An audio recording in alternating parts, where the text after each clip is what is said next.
She was 7 months pregnant when her husband's mistress ripped the dress off her body. 400 guests watched. 400 phones recorded. 400 people did nothing. But the worst part? Her husband was smiling, filming the whole thing, like he'd been waiting for this moment his entire life. Elise thought her world had ended that night. She thought she'd lost everything, her dignity, her marriage, her future. She was wrong, because what her billionaire husband didn't know, her father had been watching him for 18 months, gathering evidence, building a case, waiting for the perfect moment to strike. By sunrise, $800 million had vanished. The merger collapsed. The FBI was at the door. And the man who tried to destroy his pregnant wife, he was in handcuffs. This is the story of the greatest satisfying revenge you'll ever hear. Stay until the end, trust me. You don't want to miss what happens next. The champagne glass slipped from Elise's fingers 3 seconds before she felt the first tug on her dress. Crystal shattered against marble. The sound cut through the string quartet's melody like a gunshot through silk. 400 heads turned in perfect synchronization. 400 pairs of eyes found her standing near the 12-foot ice sculpture, one hand pressed instinctively against her swollen belly. 7 months pregnant, ivory silk gown that had cost $14,000. Custom designed to accommodate her growing daughter while still making her look like the wife of Garrett Blackwood, tech billionaire, visionary entrepreneur, and tonight's host. The Grand Monarch Hotel ballroom sparkled around her. Crystal chandeliers imported from Venice cast prismatic light across every surface. White roses and gardenias perfumed the air with sweetness that suddenly felt suffocating. The string quartet had been flown in from Vienna specifically for this event. The annual Blackwood Technologies Anniversary Gala. 5 years of innovation. 5 years of growth. 5 years of lies she didn't know she'd been living. She felt the second tug before she could process the first. Someone was pulling at her zipper. Someone's fingers were on her back, gripping fabric, yanking downward with deliberate force. Elise spun around, her heel caught on the hem of her dress. She stumbled, but didn't fall. Not yet.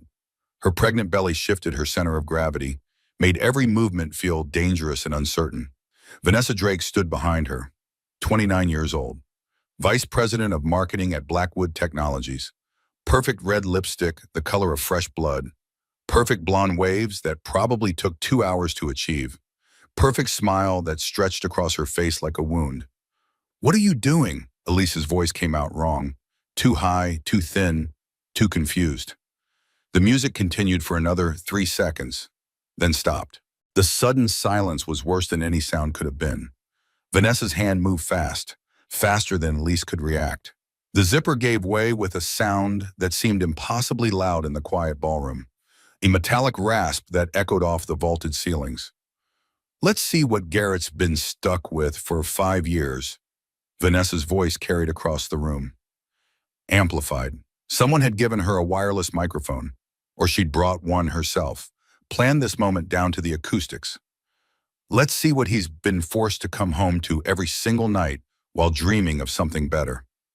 The dress fell. Elise grabbed at the fabric with desperate hands, caught some of it, missed the rest. Her ivory slip, her maternity bra with its functional clasps, her pregnant belly exposed to the chandelier light, the stretch marks she'd been so self-conscious about suddenly visible to everyone she knew. She heard gasps ripple through the crowd like wind through wheat. She heard laughter. Actual laughter.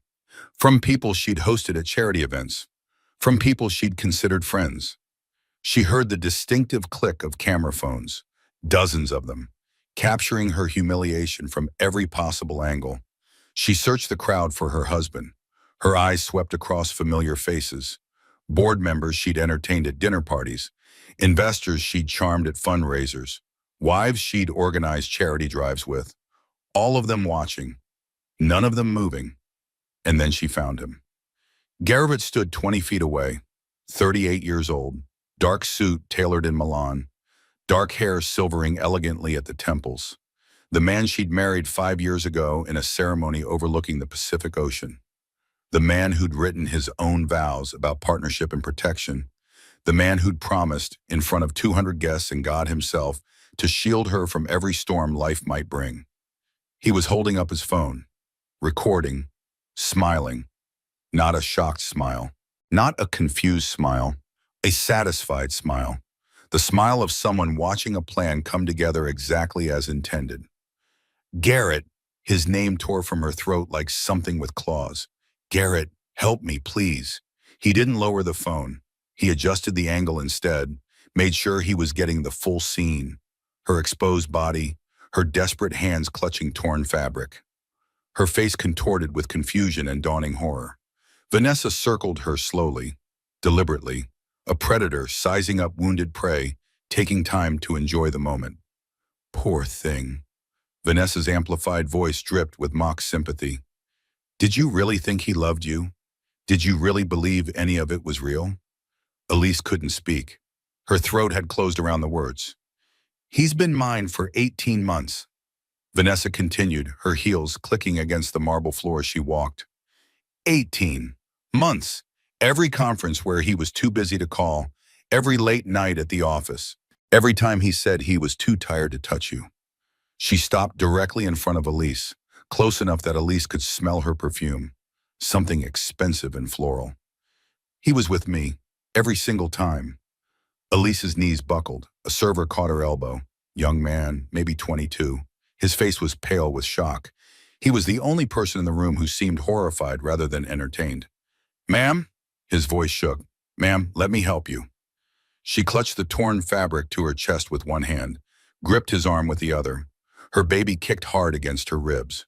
Once, twice, 3 times, responding to the cortisol and adrenaline flooding her system. Someone call security.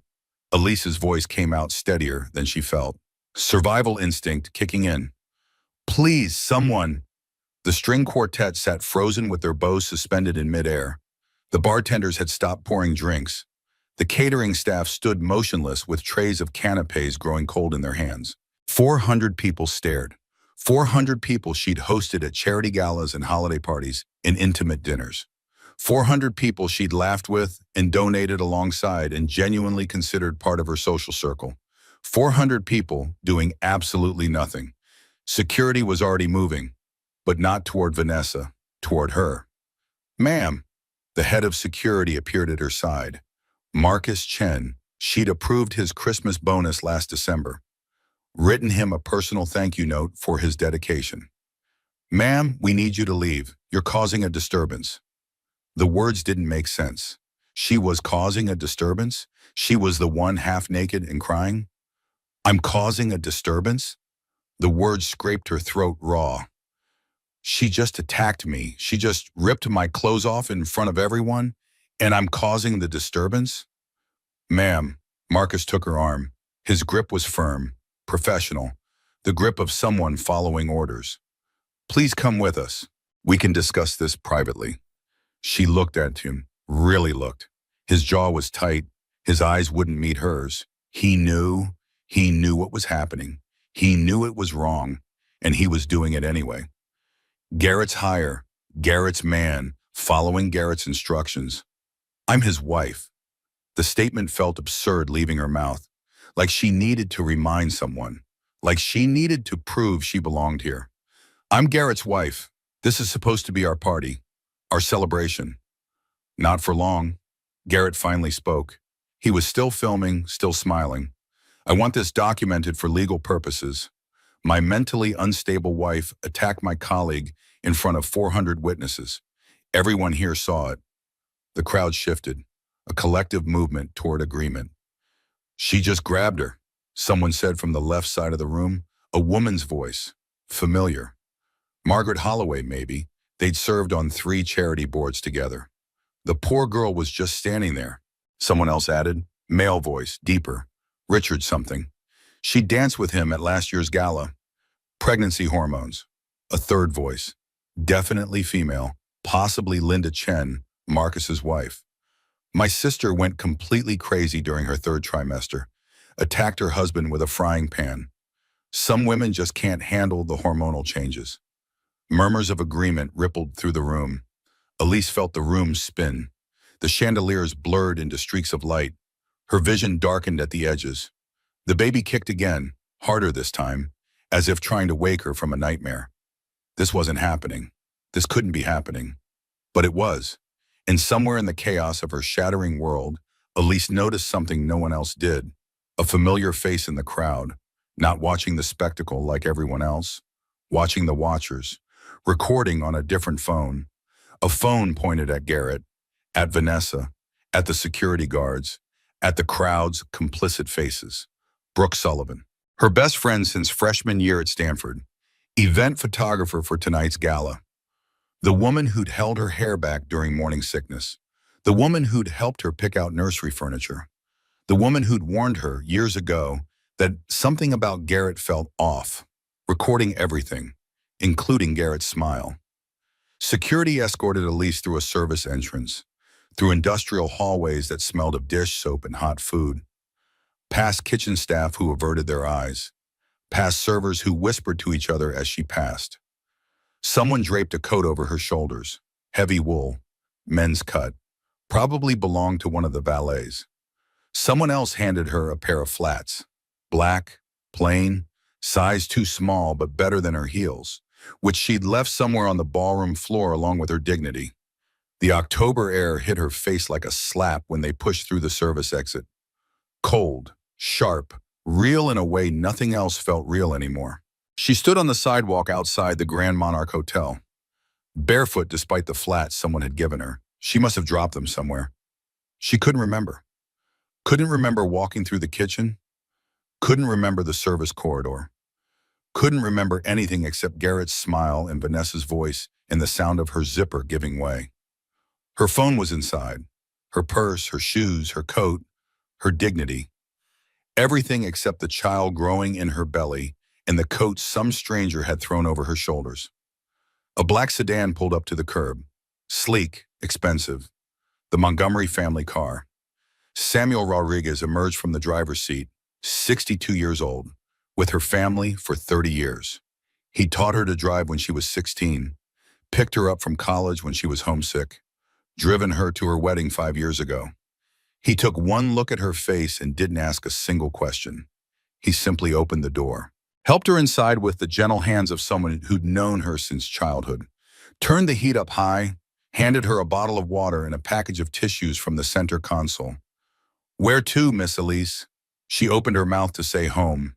The penthouse, the address she shared with Garrett, the place where her clothes hung next to his, where her toothbrush sat beside his, where their wedding photos still held pride of place on the mantle. The word wouldn't come. "My parents' house." Her voice sounded like it belonged to someone else, someone far away, someone drowning. "Take me home, Samuel. Take me to my real home." He nodded once, made a phone call on his Bluetooth, spoke in low tones she couldn't quite hear, probably alerting her parents, preparing them for what was coming. Elise pressed her forehead against the cool glass of the window. Watched the city lights blur past, orange and white and red. Neon signs advertising restaurants and bars and nightclubs where normal people were having normal nights. A world that kept spinning while hers had stopped. Her reflection stared back at her. Smeared mascara, tangled hair, face pale as death. She barely recognized herself. She did what women do in crisis, what generations of women have done when the world falls apart. She didn't scream. She didn't cry. Not yet, she calculated. Exit points, witnesses, the location of her phone, the prenuptial agreement she'd signed 5 years ago without really reading, the trust fund her grandmother had left her, the baby kicking inside her belly, the next steps, the next hours, the next days. She was already planning while dying inside. That's what women do. That's what survivors do. They plan, they calculate, they find the next handhold while still falling. The sedan pulled through iron gates, up a winding drive lined with oak trees her great-grandfather had planted, past the fountain where she'd caught fireflies as a child, to the house where she'd grown up, to the only place that had ever truly felt safe. Her mother was waiting at the door. Charlotte Montgomery stood in the doorway with light spilling out behind her. 58 years old but looking a decade younger, dressed in silk pajamas and a cashmere robe, hair still perfectly styled despite the hour. 23 years as a federal prosecutor. She'd put away cartel leaders and corporate criminals and men who thought their money made them untouchable. One look at Elise's face and every instinct came roaring back.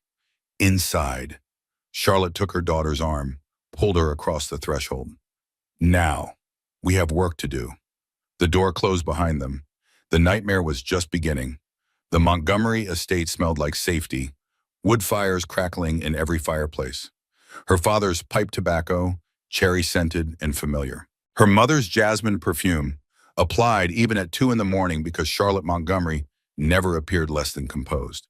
Fresh coffee brewing in the kitchen. Old books and older money, in the particular stillness of a house where nothing bad had ever been allowed to happen. Elise made it to the foyer before her legs gave out. Her knees hit the hardwood floor. The impact jarred through her spine. Her pregnant belly made the fall awkward, unbalanced. She caught herself on her hands, palms slapping against wood that her ancestors had walked on for 6 generations. Charlotte caught her before she could collapse completely. Strong arms wrapping around her daughter, holding her upright, taking her weight.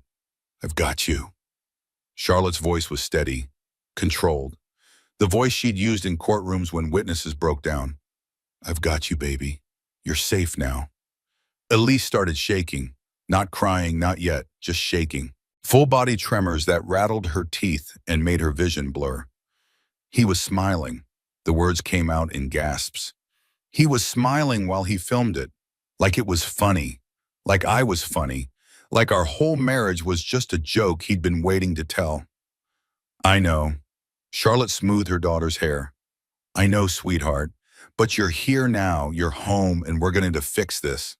"How?" And Elise looked up, met her mother's eyes. "How do you fix something like this? 400 people saw me. 400 people have photos, videos. By morning, it'll be everywhere. Everyone will know. Everyone will see." "Let them see." Charlotte's voice hardened. "Let them see exactly what kind of man Garrett Blackwood really is. Because by the time we're finished with him, the whole world is going to know." Footsteps in the hallway. Heavy, measured. The particular gait of a man who'd learned to command attention simply by entering a room.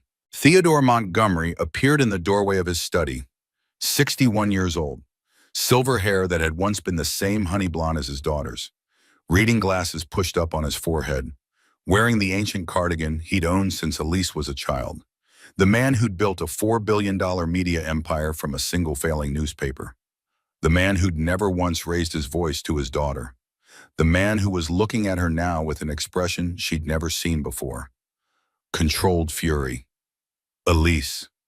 His voice was soft, gentle, the voice of her childhood, of bedtime stories and scraped knees and every moment when she'd needed her father to make the world make sense. "Come sit down. We have things to discuss." They moved to the study, Charlotte keeping one arm around her daughter, Theodore leading the way. The study was exactly as Elise remembered from childhood. Leather chairs worn soft with decades of use. Mahogany desks that her great-great-grandfather had shipped from England. Walls lined with books that Theodore had actually read, every single one of them, with notes in the margins and dog-eared pages. The faint scent of the scotch he drank in measured sips while working late. She sank into the chair nearest the fire. The same chair where she'd sat when she was 10 and her hamster died. When she was 16 and didn't get into her first choice college. When she was 25 and her first serious relationship ended. When she was 27 and Garrett Blackwood asked her to marry him. Her mother draped a cashmere blanket over her shoulders, the same blanket that had comforted her through every childhood illness. Soft and warm and smelling faintly of lavender. Her father poured water from a crystal pitcher, handed her the glass, watched her drink with eyes that missed nothing. "Tell us everything." Theodore sat across from her, not behind his desk where he conducted business. Across from her, where he'd always sat when listening to her problems. From the beginning, leave nothing out. Elise tried. God, she tried. The words came in fragments, shattered pieces of a shattered night. The gala was beautiful. Everything was perfect. The flowers and the music and the food. Garrett seemed happy. He was networking, shaking hands, being charming. I was proud of him. proud to be his wife. And then I was standing by the ice sculpture, and I felt someone pulling at my dress, and it was Vanessa. And she had a microphone, and she was saying things about 18 months, and everyone was watching, and Garrett was... She stopped, swallowed, forced herself to continue. He was smiling, Mom. Dad. He was standing there with his phone out, recording everything, and he was smiling, like he'd been waiting for this, like this was the plan all along. Her parents exchanged a look, quick, meaningful, the kind of look that couples develop after decades of marriage. A whole conversation in a single glance. Elise, Theodore leaned forward. His voice was careful now, measured. How much do you know about Blackwood Technology's actual financial position? The question made no sense. What? Your husband's company. What do you know about its finances? It's worth, I don't know, 3 billion, 4. We don't really discuss business at home. Garrett always said he preferred to keep work and personal life separate. He didn't want to burden me with the stress.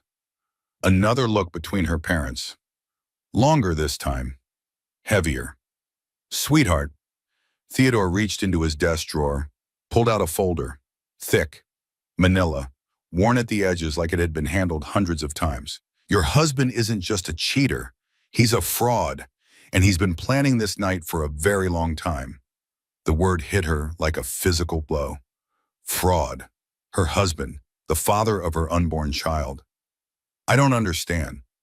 Theodore opened the folder. Spread the contents across his desk. Photographs.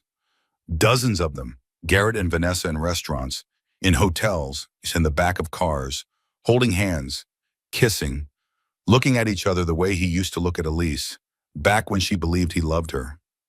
Bank statements, accounts she'd never heard of, transfers to companies with names that meant nothing, numbers with too many zeros, email printouts, conversations between Garrett and people she didn't recognize, discussions of shell companies, offshore accounts, exit strategies, a timeline, 18 months long, every meeting documented, every transaction recorded, every lie cataloged.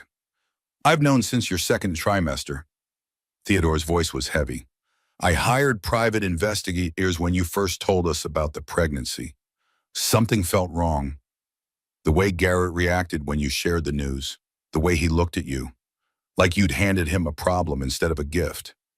Elise thought back to that moment, the pregnancy test, the tears of joy, Garrett's face when she told him.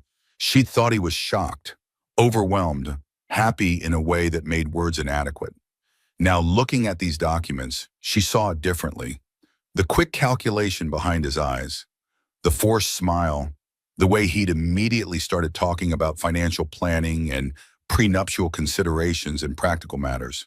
He hadn't been happy, he'd been adjusting his timeline. The affair started 14 months before you got pregnant. Charlotte picked up one of the photographs. Vanessa and Garrett at a restaurant that Elise didn't recognize. Both of them laughing, comfortable, intimate. Vanessa Drake was brought into the company specifically for this purpose. She's not just his mistress, she's his partner in financial fraud. But Elise pressed her palm against her belly. The baby kicked weakly, stressed, scared, just like her mother. But why? If the company is successful, why commit fraud? Why risk everything? Because the company isn't successful. Theodore pulled another document from the folder, a spreadsheet covered in red numbers. Blackwood Technologies has been insolvent for over 2 years. Your husband has been running an elaborate Ponzi scheme, moving money between shell companies, falsifying earnings reports, lying to investors and board members and government regulators. The $800 million merger with NextGen that's supposed to close Monday? Charlotte continued, that's his escape hatch. His plan was to complete the merger, cash out his position, and disappear before anyone discovered the fraud. He's been building toward this for years. The room spun. Elise gripped the arms of her chair. But what does that have to do with tonight? With what he did to me? Her parents looked at each other again. This time, Elise saw something else in their expressions. Something that looked almost like pain. Sweetheart, Charlotte sat on the arm of Elise's chair, took her daughter's hand.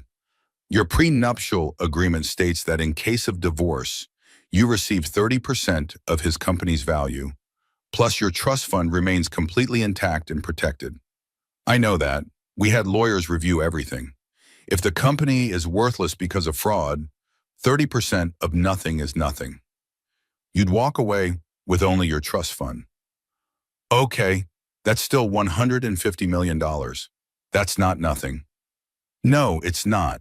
Charlotte squeezed her hand. But if you were declared mentally incompetent before the divorce could be finalized, the prenup would be void. A court-appointed guardian would manage your assets, including your trust fund. The pieces clicked together, slowly, horribly, like watching a car crash in slow motion. Tonight wasn't random cruelty. Elise's voice came out as a whisper. It was a setup. Yes. He wanted witnesses, documentation, proof that I was unstable. Yes. He wanted to have me committed, to take my money, to... She stopped. Her hand moved to her belly. To take my daughter. Theodore's jaw tightened. We found draft paperwork on his computer, a petition for emergency psychiatric commitment, names of doctors willing to testify that you showed signs of prenatal psychosis, a letter nominating Vanessa Drake as your financial guardian. Vanessa. The name tasted like poison. He was going to give my baby to Vanessa. That was the plan. The room went silent. The fire crackled. The grandfather clock in the corner ticked steadily, marking seconds that felt like hours. Somewhere outside, an owl called. A car passed on the distant road, normal sounds from a normal world that no longer existed for Elise Montgomery. She thought the worst moment of her life was standing half naked in front of 400 people while her husband filmed her humiliation. She was wrong. The worst moment was now. Learning that the man she'd married, the father of her child, the person she'd trusted more than anyone in the world, had been planning to steal everything she loved. Her money, her sanity, her daughter, her entire future. It wasn't betrayal, it was attempted murder of her entire existence. She wasn't crazy. She knew what she saw. She knew what he did. And now she knew why. What do we do? Her voice came out steady, stronger than she felt, stronger than she had any right to feel. How do we stop him? Theodore smiled, for the first time all night, a smile that reminded Elise why powerful men had learned to fear her father. We don't have to stop him, sweetheart. He pulled another folder from his desk, thicker than the first. Tonight he stopped himself. He gave us everything we needed, everything I've been waiting 18 months to get. He opened the folder. More documents, federal forms, legal filings, evidence summaries. The attack tonight, the video he made, the witnesses he thought he'd bought, it's all evidence now, evidence of conspiracy, evidence of assault, evidence of fraud and attempted financial abuse. Theodore's voice hardened. By morning, Garrett Blackwood won't have a company. He won't have freedom, and he won't have anything that belongs to you. Not your money, not your reputation, and certainly not your daughter. Elise looked at her father, at her mother, at the documents spread across the desk like weapons waiting to be deployed. She thought about Garrett's smile, his certainty, his absolute confidence that he'd won. He didn't know about the investigators, didn't know about 18 months of surveillance, didn't know that his father-in-law had been building a case against him while he built his own case against Elise. He thought he was the hunter. He was about to learn he'd been the prey all along. Her phone buzzed, not her phone, her mother's phone. Charlotte checked the screen. It's him. Charlotte's lip curled with disgust. Garrett, he wants to talk to you. Elise took the phone, read the message. Come home and we can discuss terms, or I release the video publicly. Your choice. You have until 9 a.m. She read it again. Then once more. He was threatening her. Still threatening her. Even now, after everything he'd done, he thought he had power over her. What do you want to do? Her father's voice was gentle. No pressure, no expectation. Just a question. Elise looked at the message, at the documents, at her parents' faces. Let him think he's winning. She handed back the phone. Let him think I'm scared and loyal and desperate. And meanwhile, we destroy everything he's built. Her voice hardened into something she barely recognized, something forged in the fire of betrayal. Completely. Permanently. Until there's nothing left but ashes and regret. Theodore nodded, picked up his own phone. Started dialing. Then let's begin. Dawn crept through the study windows like a thief, gray light on old wood, shadows retreating to corners. The fire had burned down to embers, casting weak orange glow across documents that covered every available surface. Elise hadn't slept, hadn't eaten, hadn't done anything except read and process and try to understand how her life had become this nightmare. She sat surrounded by evidence of her husband's betrayal. 18 months of surveillance reports organized chronologically. Each page a new knife wound. Each revelation worse than the last. April 14th. Subject met with VD at Ritz-Carlton. 4 hours. Room service charged to corporate account. April 15th. Subject transferred $200,000 to offshore account registered in Cayman Islands. Transaction disguised as consulting fee. April 16th. Subject told wife he was at tech conference in Austin. Conference confirmed to be fabricated.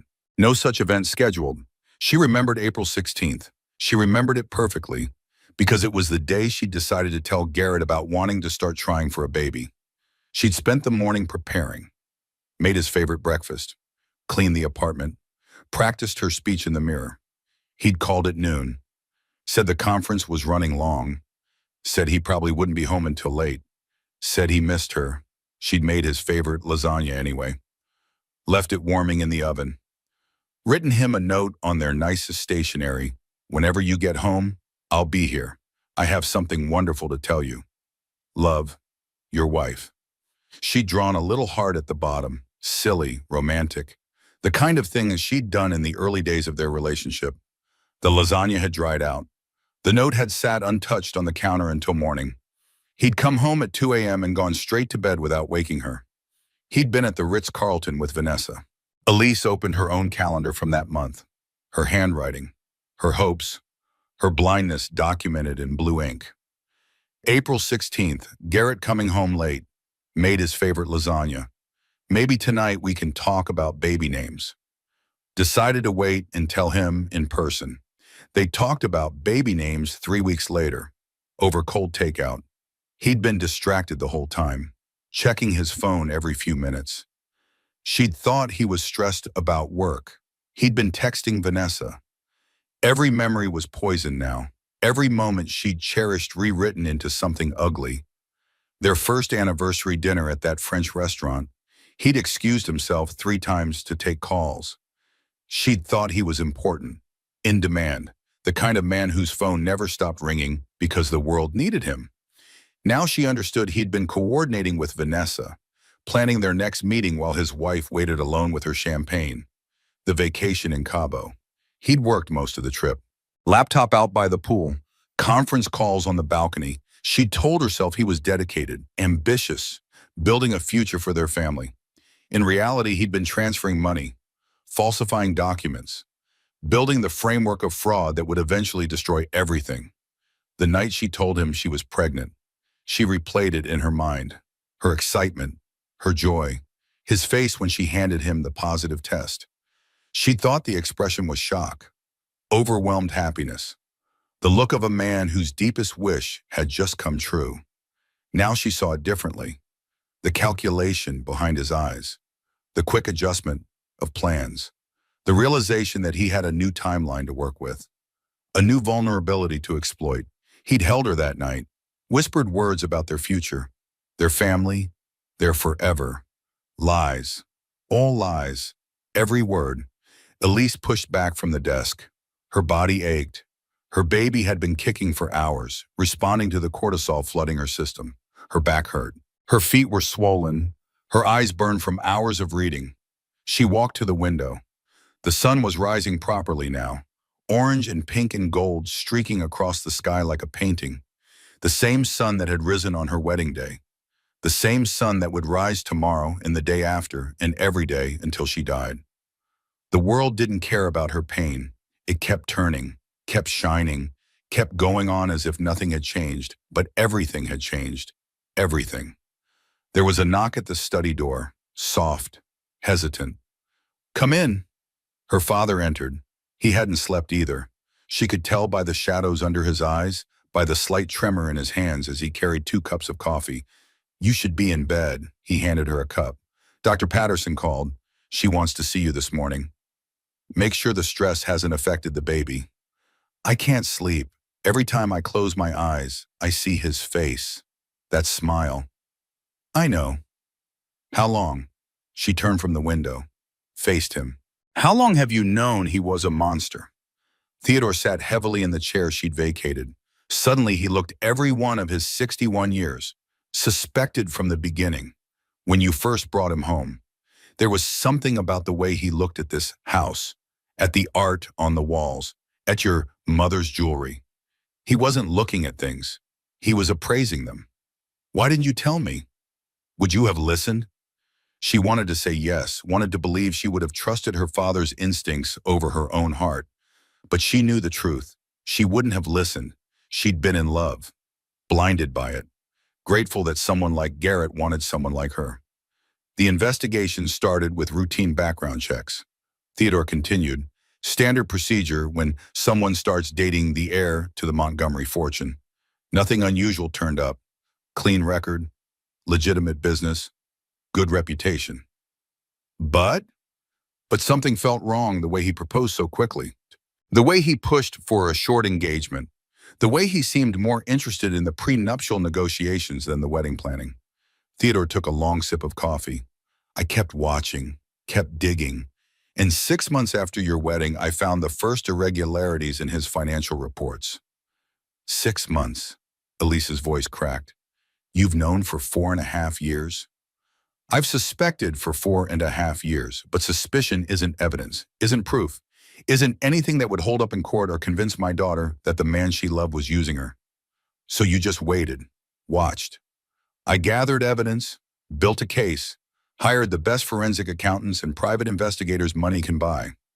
Theodore set down his coffee cup, met her eyes directly. "I was waiting for the right moment, waiting for something that would prove his intentions beyond any doubt. And tonight he gave us that proof. 400 witnesses to assault and conspiracy. Video evidence of his complicity. A recorded threat demanding your submission." Theodore's voice hardened. "Tonight he sealed his own fate. I just made sure I was ready to deliver the verdict." Elise processed this. Her father had known. All along he'd known. He'd watched her marry a monster, watched her build a life with a fraud, watched her get pregnant with a con artist's child. Part of her wanted to be angry, to rage at him for not stopping it, for not protecting her. But another part understood. He had been protecting her, in the only way that would work, by gathering the weapons she'd need when the inevitable came, by building the case that would destroy Garrett completely, by making sure that when her world fell apart, she'd have everything she needed to rebuild it. "I found something else last night." Theodore pulled a thin folder from inside his jacket. "Daniel Reeves, Garrett's CFO. He's been cooperating with federal investigators for 6 months. "What?" "Turns out Garrett wasn't as careful as he thought. He falsified some documents that implicated Daniel personally. Daniel didn't appreciate being set up as a fall guy." Theodore opened the folder. "He's been feeding information to the SEC, names, dates, account numbers, everything the feds need to bring RICO charges." "So the government already knows about the fraud?" "They've known for months. They were building their case, waiting for the right moment to act." Theodore smiled grimly. "Tonight accelerated their timeline. I made some calls. The SEC is announcing an emergency investigation this morning. Trading in Blackwood Technologies will be halted. The next-gen merger will be suspended, pending review. $800 million. Gone by morning, just like the title of the news stories that are about to run." Elise sank into a chair. Her legs wouldn't hold her anymore. The scope of what was about to happen finally hitting her.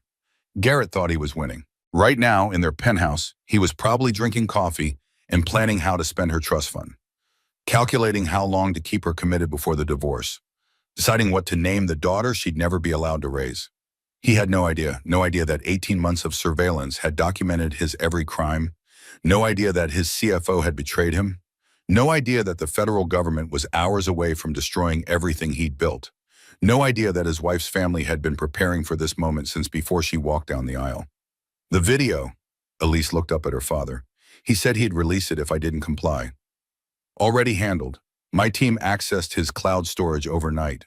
The original video Satyam has been deleted from all his devices, replaced with a message. What message? Theodore's smile was cold. It's all the smile that had ended careers and destroyed corporations and sent powerful men to prison. Looking for something, TM. On the initials of Theodore Montgomery, a signature, a warning, a promise of what was coming. For the first time in hours, Elise laughed. Brief, sharp, almost hysterical. Her husband had tried to destroy her, had planned for months to strip away her dignity, her freedom, her future, and he'd never realized that the whole time her family was building the weapons that would annihilate him. What happens now? Now we let him panic. Theodore stood. My media contacts have been briefed. The story breaks in about 2 hours, simultaneously across every major outlet. SEC investigation, fraud allegations, assault charges. By noon, Garrett Blackwood won't be able to book a reservation at McDonald's. And me? You go to the doctor. Make sure the baby is healthy. Make sure you're healthy. His voice softened.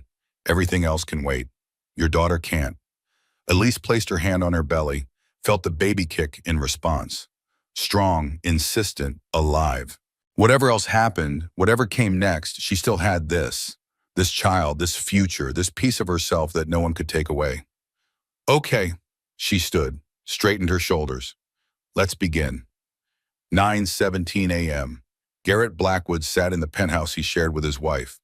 White robe, bare feet, coffee in a mug that cost $300 because the artist was famous, and Garrett liked collecting things that made him feel important. He checked his phone for the 10th time in 5 minutes. No response from Elise. The deadline he'd given her had passed 17 minutes ago. She hadn't come home, hadn't called, hadn't begged for mercy the way he'd expected. Probably with her parents, he decided, crying on mommy's shoulder, letting daddy write checks to make the pain go away. That was fine. That was expected.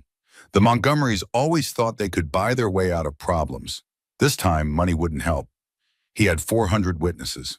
He had video evidence. He had doctors willing to testify that Elise had shown signs of mental instability for months. By the time her father's lawyers even figured out what was happening, she'd be committed and he'd have control of everything. His phone buzzed. Google alert. He opened it casually, expecting the usual tech news, stock prices, industry gossip, maybe some favorable coverage of last night's gala. His PR team had been planting positive stories all week. Breaking: SEC announces emergency investigation into Blackwood Technologies. Trading halted. The coffee cup slipped from his fingers. Hot liquid splashed across his robe, across the marble floor, across the hand-woven Persian rug that Elise had picked out when they moved in together. He didn't notice. His fingers were already scrolling, already searching, already finding more alerts than his brain could process. NextGen pulls out. $800 million merger collapses. Amid fraud allegations. Blackwood CFO turns whistleblower. Federal cooperation revealed. Tech billionaire's empire crumbles. Insider trading investigation launched. No. The word came out as a whisper, then louder. No, no.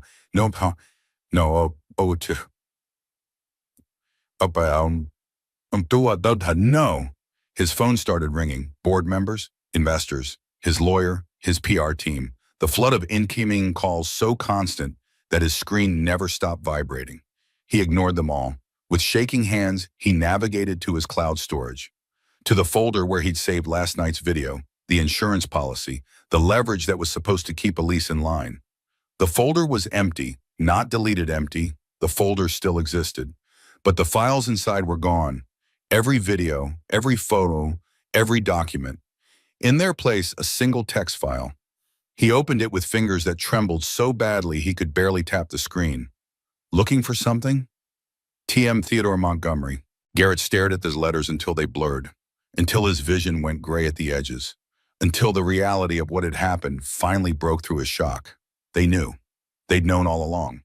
While he was planning and plotting and congratulating himself on his cleverness, the Montgomerys had been building their own case, gathering their own evidence, setting their own trap, and he'd walked right into it. He threw the phone across the room. It shattered against the wall, leaving a dent in the plaster, scattering pieces of screen and circuit board across the floor. "Garrett?" Vanessa's voice from the bedroom doorway. Sleepy, confused. She was wearing one of his shirts, her blonde hair tangled from sleep. "What's wrong? What's happening?" "We're finished." His voice came out hollow, empty, like something had died inside him. "It's over. Everything is over." "What are you talking about?" She was reaching for her own phone now, pulling up the news, her face going pale as she read. "The CFO was a rat." Garrett laughed. The sound was bitter, broken. "Daniel has been feeding the information to the feds for months. Every transaction, every shell company, every falsified report. They have everything." "That's not possible." Vanessa's voice sharpened, hardened. The sweet mask she wore for the public slipping away, revealing the predator underneath. "We were careful. The evidence was buried. Reeves was paid off. Not well enough, apparently. Then we released the video." She was pacing now, thinking, planning, the same way he'd seen her plan dozens of schemes over the past 18 months. "We stick to the plan. Elise is unstable. She attacked me. 400 witnesses will back that up." "The video is gone." She stopped pacing. "What do you mean gone?" "Montgomery, her father. He took it, replaced it with a message." Garrett's legs wouldn't hold him anymore. He sank onto the couch. "He's known. This whole time. He's known everything." "How much does he know?" "Everything. The fraud, the affair, the plan to have Elise committed." Garrett laughed again. "He probably knew before I did. Probably knew before we even started." Vanessa's mask cracked completely. For the first time since Garrett had known her, she looked genuinely afraid. "Then we need to leave. Now, tonight. The accounts in Singapore are still active. The contacts in Dubai. If we move fast enough." Frozen. Garrett's phone was destroyed, but the notification had come through on his tablet. He held it up for her to see. "SEC emergency action. All assets associated with Blackwood Technologies frozen pending investigation." Everything is frozen. Every account, every asset, every escape route. "You're telling me we have nothing?" "I'm telling you that Theodore Montgomery has spent the last 18 months making sure that when this moment came, we would have nothing." Garrett looked at the woman he'd betrayed his wife for. "We're trapped. Completely. Permanently. Trapped." The doorbell rang. They both froze. The sound echoed through the penthouse. 3 chimes.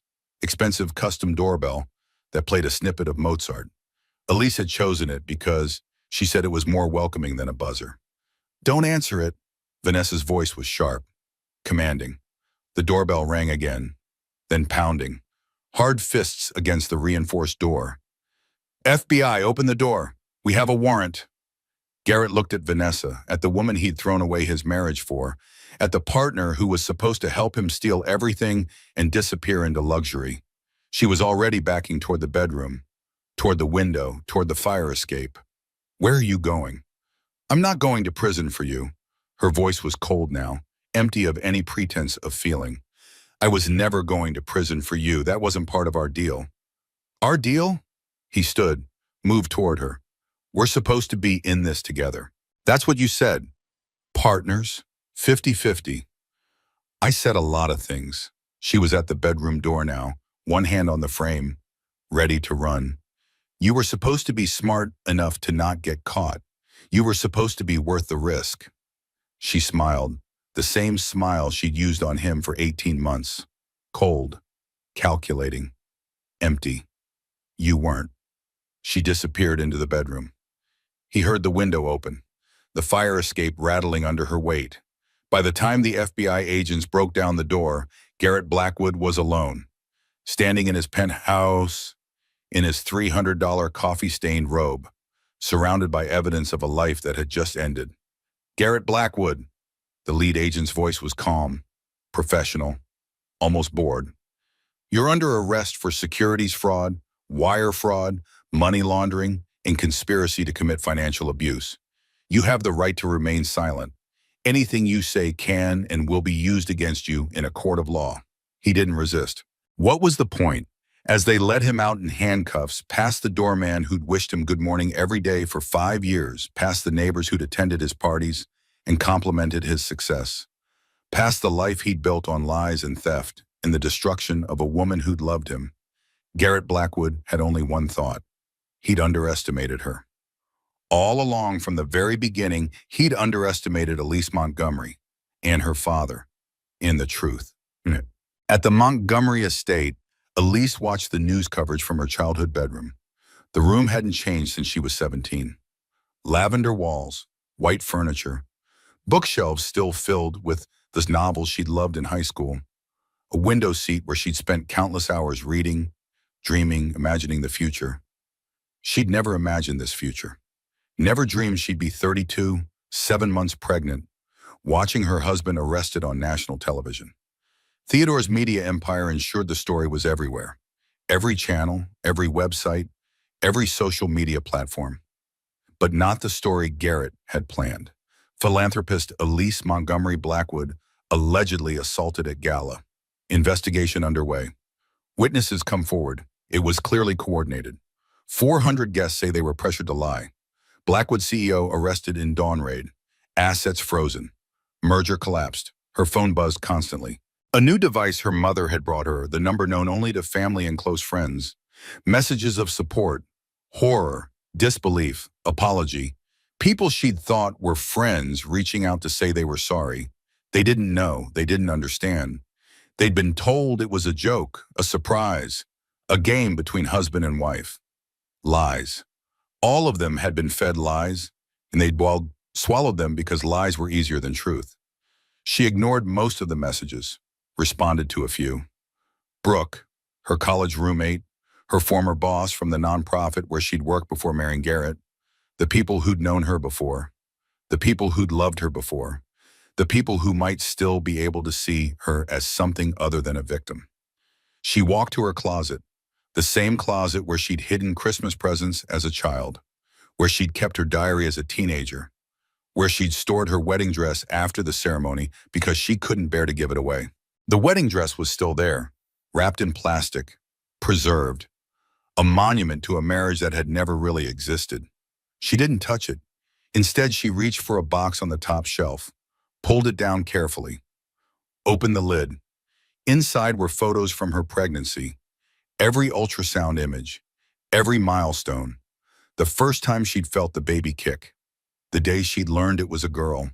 She looked at her daughter's profile, the tiny nose, the fingers curled into fists, the heartbeat that had seemed like such a miracle when she'd first heard it. She'd been so happy that day, so certain that her life was perfect, that Garrett loved her, that their family would be everything she dreamed of. Lies. But not this. Not the baby. Not the daughter who was still growing inside her, innocent of everything her father had done. I'm going to keep you safe. She spoke to the photograph, to the future, to herself. I promise. Whatever it takes, whatever I have to do, I'm going to keep you safe. Her mother knocked softly on the door, entered without waiting for a response, carrying tea on a silver tray. The same tray she'd used when Elise was sick as a child. Your father's team recovered the original video from Garrett's devices before he could distribute it. Charlotte set the tray down on the bedside table, sat on the edge of the bed. They also found a folder on his computer, labeled EM Commitment. I know, Elise's voice was flat. Dad showed me some of it.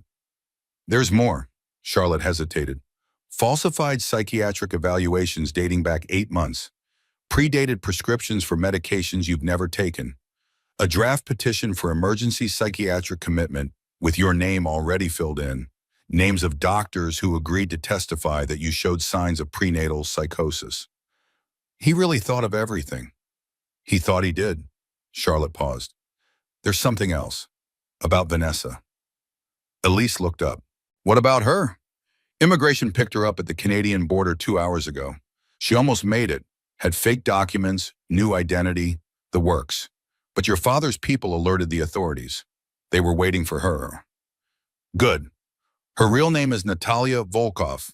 She has outstanding warrants in 3 states under different aliases. Immigration fraud, identity theft, financial manipulation of vulnerable targets. She's been doing this for a decade. Targeting wealthy men, helping them destroy their families. taking a cut when everything falls apart. Elise processed this. Another layer, another revelation, another piece of the nightmare puzzle clicking into place. So, Garrett wasn't special. No, he was just the latest mark. Charlotte hesitated. Or maybe she was his. We're still trying to figure out who recruited whom. Either way, they were partners, and now they're both finished. Mom. Elise set down the ultrasound photo, met her mother's eyes. Did I ever actually know my husband? Was any of it real? Charlotte was quiet for a long moment, the kind of quiet that meant she was choosing her words carefully. I think parts of it were real. She finally said, I think he probably did find you attractive, did enjoy your company, did appreciate what you brought to his life. She paused. But I don't think he was capable of loving you. Not really, not the way you deserved. I think Garrett Blackwood has only ever loved himself. Everyone else is just useful or not. I was useful. You were the key to a fortune he wanted. And when you became less useful, when you became a liability, he found a way to dispose of you. Charlotte's voice hardened. That's not love. That's not even marriage. That's predation. Elise closed her eyes, let the tears finally come, let herself grieve for the life she thought she had, for the husband she thought she knew, for the future she thought she was building. All of it ashes now. All of it gone. But not everything. She placed her hand on her belly, felt her daughter kick in response. What do I do now? Her voice came out small, childlike, the voice of a little girl asking her mother to make the monsters go away. Charlotte took her hand, held it tight. Now you heal. Her voice was gentle but firm. You take care of yourself and your baby. You let your father's lawyers handle the legal battles. You let the justice system punish the people who hurt you. She paused. And when you're ready, you build something new, something better, something that's truly yours. I don't know how. You'll learn. Charlotte squeezed her hand. You're a Montgomery. We survive. We adapt. We come back stronger than whatever tried to destroy us. She smiled. It's in our blood. Elise looked at her mother, at 58 years of strength and survival and grace under pressure. Charlotte had built a career on putting criminals behind bars, had walked away from that career to raise a daughter, had supported that daughter through every heartbreak and triumph and challenge. She hadn't just survived, she'd thrived. Maybe Elise could too. Okay. She wiped her eyes, straightened her shoulders. Okay, tell me what happens next. 1 month after the gala, the legal proceedings had consumed everything. Every waking moment filled with depositions and court appearances and meetings with attorneys and witnesses and investigators. Elise sat in Harrison Wells' conference room for the 11th time in 30 days. Documents spread across the table. Her parents on either side. Lawyers everywhere. Across from her, Garrett sat with his own legal team. Orange jumpsuit replaced by an expensive suit. He'd been released on bail. $2 million. His mother had put up the money.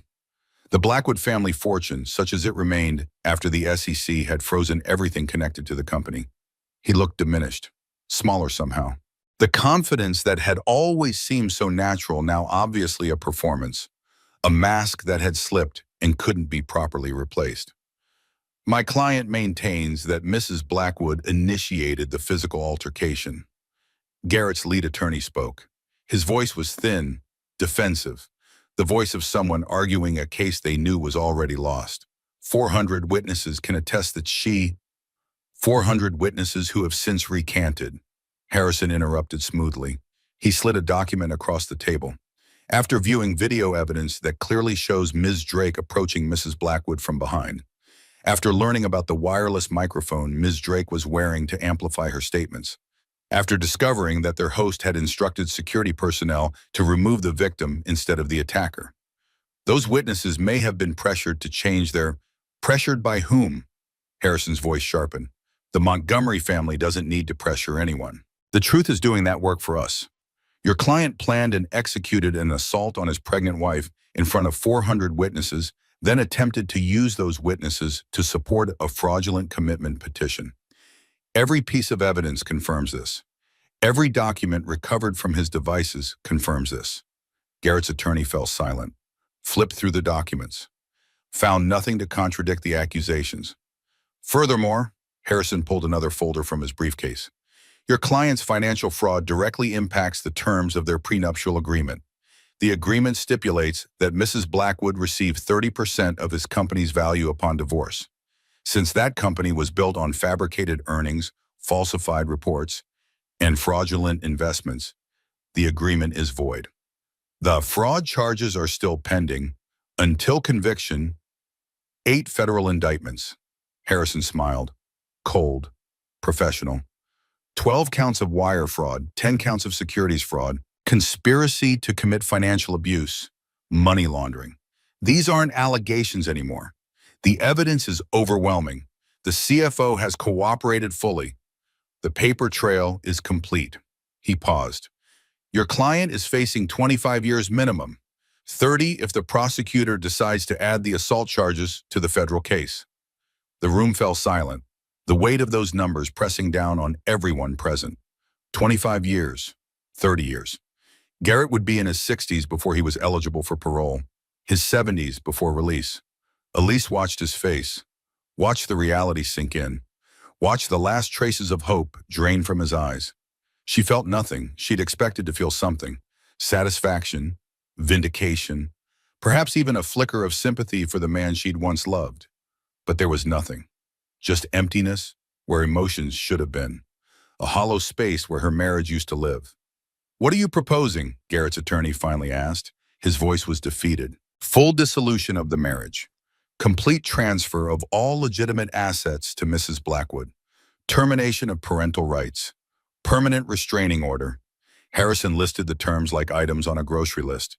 In exchange, Mrs. Blackwood will not pursue additional civil damages beyond what the court awards from the fraud recovery.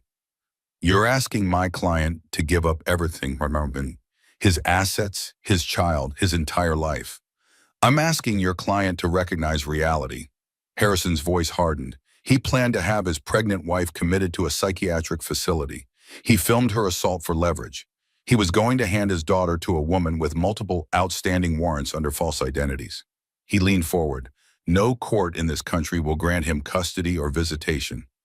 No judge will look at this evidence and find anything redeemable in his behavior. We're offering to make this quick instead of prolonged. To spare everyone the cost of a trial that can only have one outcome. Silence again. Garrett looked at Elise. For the first time since the meeting began, their eyes met. Can I speak to my wife alone? His voice was rough, strained. Ex-wife, Harrison corrected. The divorce was finalized yesterday. And no, you may not speak to her alone. Please, something cracked in Garrett's voice. Just 5 minutes. I just want to explain. I just want her to understand. Elise studied him, the man she'd shared a bed with for 5 years, the man who'd held her hand during her first ultrasound, the man who'd smiled while watching her humiliated in front of everyone they knew. Fine, she stood. 5 minutes. Her mother's hand touched her arm. Warning, concern. She shook her head slightly. Some things had to be done alone. They moved to a small conference room. Glass walls, her father's security team visible through the windows. No privacy, but the illusion of it. Thank you. Garrett sat across from her. Thank you for giving me this. You have 4 minutes now. He flinched. I know you hate me. I don't hate you. The word surprised her, surprised him too, from the look on his face. I don't know you well enough to hate you. That's not fair. We were married for 5 years. We shared a life. We're having a child together. Were we? She tilted her head, studied him like a specimen under glass. Because I thought I was married to a tech entrepreneur who loved me.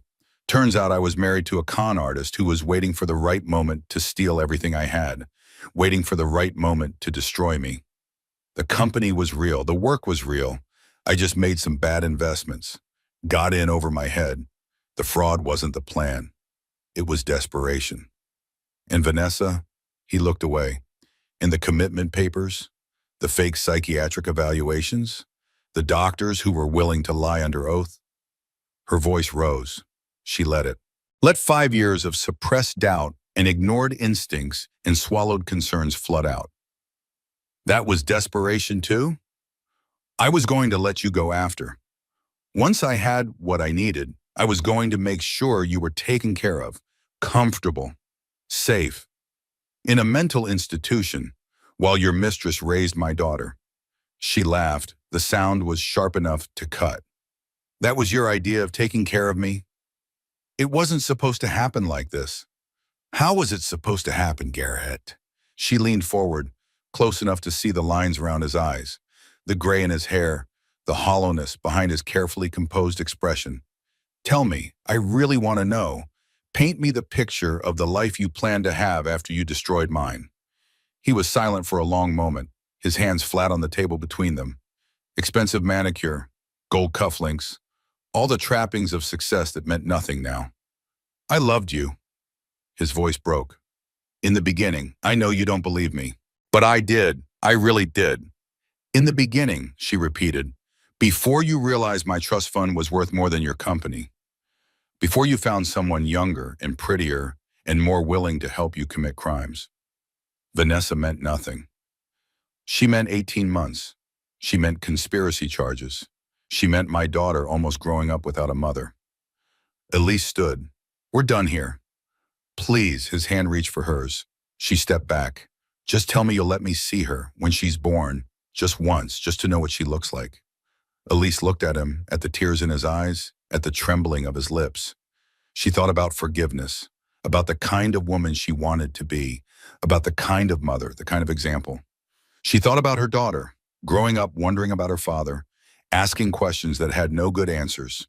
She thought about everything Garrett had done, everything he'd planned, everything he would have taken if he'd succeeded. No. The word landed like a gavel falling. Please, you don't get to be part of her life. You don't get to know her name or her face or anything about her. Elise's voice was steady, final. You lost that right when you decided to destroy me, when you chose money over your marriage, when you tried to take my daughter and give her to your accomplice. I'll change. I'll be better. Prison will do whatever prison does, but you won't be part of our lives, not ever. She walked toward the door, stopped with her hand on the handle. Goodbye, Garrett. She didn't look back. The divorce was finalized within the week. Elise kept her trust fund, kept the properties purchased with legitimate money, kept full custody of her unborn daughter.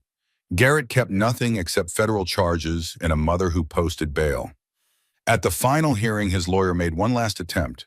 Your Honor, my client requests only the right to be notified when his child is born, not custody, not visitation, simply the basic human courtesy of knowing when his daughter enters the world. The judge looked at Elise. Mrs. Montgomery, do you have a response? She stood, 8 months pregnant now, her daughter's due date only weeks away. Your Honor, her voice was steady, controlled, the voice her mother had used in courtrooms for 23 years. This man planned to have me committed to a psychiatric facility against my will. He planned to give my child to a woman now facing federal charges for identity theft and fraud. He filmed my assault and threatened to release the video publicly if I didn't comply with his demands. She paused. He forfeited the right to basic human courtesy when he stopped treating me as human. The judge nodded. Request denied. Outside the courthouse, the October wind bit through Elise's coat. A year since the merger had been announced. A year since Garrett started planning how to steal everything. A year since Elise's life became someone else's lie. Her mother waited by the car. It's over. Charlotte's voice was soft, gentle in a way she rarely allowed herself to be. No. Elise looked up at the gray sky and at the clouds promising rain, at the world that was still spinning, still turning, still going on. It's just beginning. 2 months after the gala, Elise sat alone in her father's study. The house was quiet. Her parents had a charity function. Staff given the night off. Just her and the documents she couldn't stop reading. The surveillance reports had become an obsession. She read them every night, memorized dates and times, cross-referenced them with her own memories, her own calendar, her own pathetic attempts to believe her marriage was real. May 3rd, subject and VD attended charity gala as colleagues. Wife not present due to claimed illness. She remembered May 3rd. She'd had a migraine. Garrett said he'd stay home, take care of her. She'd insisted he go. Represent the family. Show their support for the cause. He'd come home at 2 a.m., smelling like perfume she didn't recognize. She'd asked about it. He'd said someone had hugged him too enthusiastically. Drunk donor, awkward moment. She'd believed him, gone back to sleep. Woke up the next morning, grateful for a husband who would rather stay home with his sick wife than attend a glamorous party. Lies. All of it lies. June 15th. Subject transferred $100,000 to account in Vanessa Drake's name, listed as performance bonus. June 15th was their anniversary. He'd taken her to that French restaurant, the one with the waiting list 6 months long. He'd given her a diamond necklace, made love to her like she was the only woman in the world. The same day he'd given another woman $100,000, July 22nd. Subject and VD photographed entering hotel room at Ritz-Carlton. 4 hours documented. July 22nd was the day of her first ultrasound, the day she'd learned she was carrying a girl. She'd called Garrett immediately, crying with joy, leaving voicemails when he didn't answer, texting photos of the ultrasound image. He'd called back 3 hours later. Said he was thrilled, said he couldn't wait to be a father, said he was sorry he missed the appointment. Work emergency, unavoidable. He'd been in a hotel room with Vanessa, looking at his wife's messages, probably laughing about them, probably showing them to his mistress like a joke. Elise threw the folder across the room, documents scattered, pages fluttered. Photos of Garrett and Vanessa landed face up on her father's Persian rug. She stood, paced. Her pregnant belly made movement awkward, but she couldn't sit still, couldn't be calm, couldn't process the rage building inside her.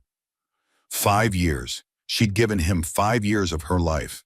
She'd turned down the London position, the one she'd worked toward for years, the promotion that would have launched her career into the stratosphere.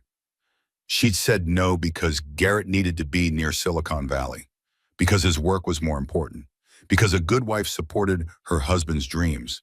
His dreams were fraud. His work was lies. She'd sacrificed her future for nothing. She'd stopped seeing friends he called negative influences. Rachel, who'd always been too honest about her concerns. Miranda, who'd asked too many questions about Garrett's business. Jade, who'd flat out told Elise she didn't trust him. They'd been right, all of them, and she'd cut them out of her life because her husband asked her to. She'd made herself smaller, quieter, easier. She'd stopped wearing red because he said it was too attention-seeking. Stopped sharing opinions because he said she was too argumentative. Stopped laughing too loudly because he said it was unbecoming. She'd erased pieces of herself, one by one, to make room for him. And the whole time he was laughing at her, the whole time.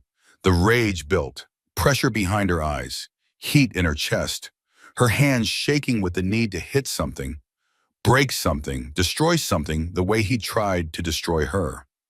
Her phone rang. She ignored it. It rang again and again. She grabbed it to throw it across the room with the documents. The caller ID stopped her. Brooke Sullivan, her best friend, the one person who'd never stopped telling her the truth. She answered. I heard you're alone tonight. Brooke's voice was casual, too casual. I'm coming over. I'm fine.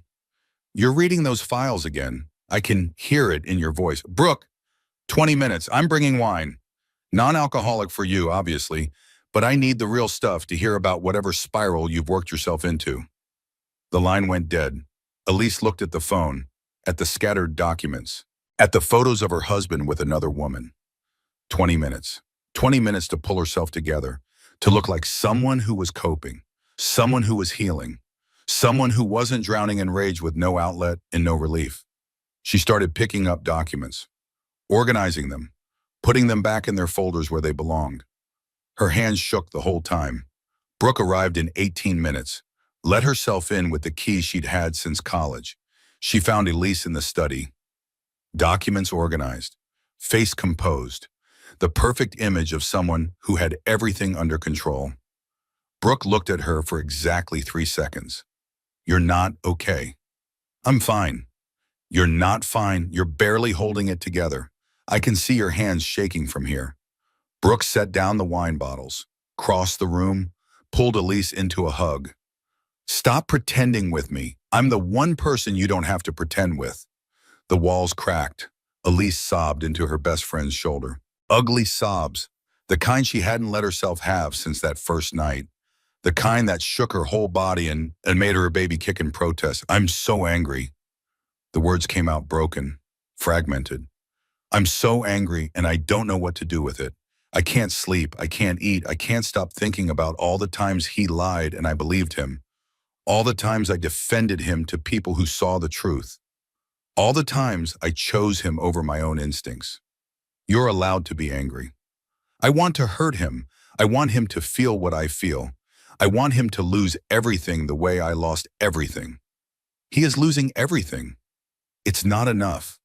Elise pulled back, wiped her face. It's not enough. Nothing will ever be enough. He took 5 years of my life. He tried to take my daughter. He tried to take my sanity. And he's going to sit in prison and read books and lift weights and eventually get out and start over somewhere else. While I spend the rest of my life dealing with what he did. Brooke was quiet for a long moment. You're right, she finally said. It's not fair. It's not enough. Nothing about this situation is just or balanced or right. She paused. But you have two choices. You can let the anger eat you alive, or you can turn it into something else. Like what? Like fuel. Brooke sat on the couch, patted the space beside her. Sit, let me tell you about something I've been thinking. Elise sat, her baby kicked, restless, responding to her mother's emotions. After the gala, I had nightmares for weeks. Brooke's voice was quiet, confessional. I kept seeing your face the moment you realized what was happening, the moment you found Garrett in the crowd, the moment you understood that he wasn't going to help you. Brooke, let me finish. She took a breath. I've photographed a lot of events, seen a lot of things, but that night was different.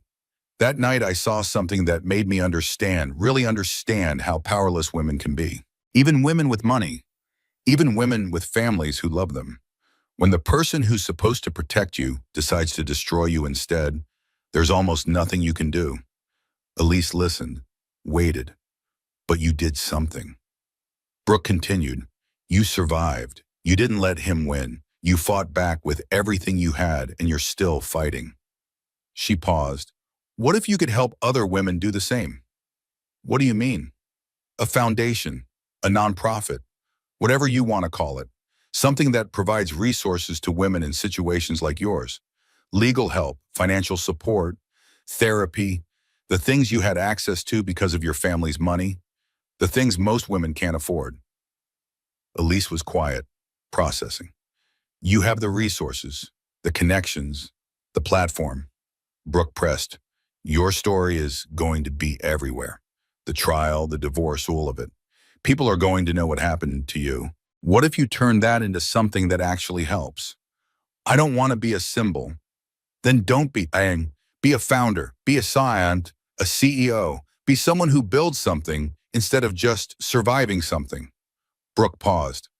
Turn the anger into action. That's the only way it doesn't destroy you. Elise looked at her friend. At 33 years of loyalty and honesty and love, thought about the anger burning in her chest, the rage that had nowhere to go, thought about other women. Women like Catherine, Garrett's first wife, who died under suspicious circumstances. Women like the investors he'd defrauded. Women trapped in marriages to men who seemed perfect until they weren't. A foundation. She said the word slowly, testing it. The Montgomery Foundation for Financial Justice. Brooke smiled, or whatever you want to call it. But something real, something that matters. Elise placed her hand on her belly, felt her daughter moving inside of her. Something real, something that mattered, something to build instead of just burning. Okay, the word came out stronger than she expected. Let's do it. Margot Adelaide Montgomery was born on a Tuesday in December. 7 pounds, 4 ounces, dark hair like her grandmother, blue eyes that would probably change, perfect rosebud mouth that immediately learned how to cry. Elise held her daughter for the first time in a hospital room filled with white flowers, her parents in the corner. Brooke snapping photos, the morning light streaming through windows that looked out on a world transformed. Hello, baby girl. Her voice was thick with tears, the first good tears in months. I'm your mama. I'm going to show you everything beautiful in this world. I promise. Margot yawned, stretched, settled against her mother's chest. This was what mattered. This was what had survived. Not the lies, not the betrayal, not the legal battles or the public humiliation or the 5 years of marriage that had never been real. This small, perfect person, this future, this love that needed no proof because it simply was. Theodore approached the bed, his granddaughter's eyes already searching for sounds, for light, for the new world she'd entered. She's beautiful. His voice was rough. She looks like you did the day you were born. She's ours. Elise smiled. Completely ours. The first 3 months were a blur. Sleepless nights, endless feedings, the particular exhaustion of new motherhood compounded by everything else she was carrying. Elise hired help, a night nurse, a nanny for the daytime hours when she needed to sleep or work or simply exist as someone other than Margot's mother. She felt guilty about not doing everything herself, about not being the perfect mother who handled every moment with grace and patience. Her mother talked her out of the guilt. You're not abandoning her by accepting help. Charlotte's voice was firm during one of her daily visits. You're making sure you have the energy to be present when it matters. That's not weakness. That's wisdom. But the nights were the hardest, when the house was quiet, when Margot slept in her crib, when there was nothing to distract Elise from the thoughts that circled like vultures. She couldn't stop thinking about Garrett. Not missing him, not that. Whatever love she'd felt had died completely, replaced by something cold and hard and certain. But wondering, always wondering, had any of it been real? Had there been a moment, any moment, when he'd actually loved her? Or had the entire marriage been performance from the first smile to the last betrayal? She thought about their wedding day, the vows he'd written, the tears in his eyes, the way his voice had shaken when he promised to love her forever. Had that been real? Or just another lie? She thought about the night she told him she was pregnant, the way he'd held her, whispered about their future, their family, their forever. Had that been real? Or the beginning of a plan to steal everything? She thought about all the quiet moments, the morning coffees, the lazy Sundays, the thousands of small intimacies that made up a marriage. Had any of it been real? The questions circled endlessly, never landing, never resolving, never letting her rest. One night, 3 a.m., Margot crying for the 4th time, Elise found herself sobbing on the nursery floor. Not from exhaustion, not from frustration with her daughter, from grief. Grief for the marriage she'd thought she had, for the husband she'd thought she knew, for the future she'd thought she was building. All of it had been fiction. A story she'd told herself while someone else wrote the ending. I don't know who I am anymore, she whispered to Margot, who'd finally fallen asleep against her chest. I don't know who I was before him, who I'm supposed to be now. Her grandmother's lullaby came to her, the one she'd learned as a child, the one she'd planned to sing to her daughter someday, in a nursery decorated with love, with a husband who cherished them both. She hummed it softly, off-key, broken. Close your eyes, sweet child of mine. The stars are bright. The night is fine. Tomorrow brings another day. Sleep now, love, and dream away. Margot stirred, settled, slept. Elise sat on the floor of the nursery, her back against the wall, her daughter in her arms, and let herself grieve. Not for Garrett, not for the marriage. For herself, for the woman she used to be, for the innocence she'd lost and would never recover. That's what they don't tell you about betrayal. It's not just losing the person who hurt you. It's losing the version of yourself who could trust completely. Who could love without reservation? Who could look at the world without searching for hidden threats? That woman was dead. The woman holding this baby was someone else, someone harder, someone more careful, someone who would never again believe without evidence, trust without verification, love without protection. Was that wisdom or just another kind of wound? Lise didn't know. All she knew was that she was still here, still breathing, still holding her daughter, while the sun rose over a world that had almost destroyed her, still alive. That had to count for something. 6 months after Margot's birth, the townhouse on West 73rd Street had been transformed. What was once a private residence, inherited from a great aunt Elise barely remembered, was now the headquarters of the Montgomery Foundation for Financial Justice. Fresh paint on the walls, soft gray and warm white. Professional but welcoming. The kind of space where someone in crisis might feel safe enough to ask for help. New furniture in every room, desks and computers and filing cabinets, conference tables and comfortable chairs. A children's corner with toys and books for the kids who would inevitably accompany their mothers. A staff of 8 that would soon be 20. Lawyers, social workers, financial counselors, intake coordinators who answered the phone that rang constantly, from women who'd seen Elise's story on the news and recognized their own. Brooke had quit her photography's job to manage communications. She said it was temporary. Elise suspected it wasn't. You know this is insane, right? Brooke adjusted a frame on the wall of Elise's office. A photo of Elise and Margot, mother and daughter, survivors. Insane is what they called me at the Walla. That's not what I mean. I know what you mean. Elise looked around the room, at everything she'd built from the wreckage.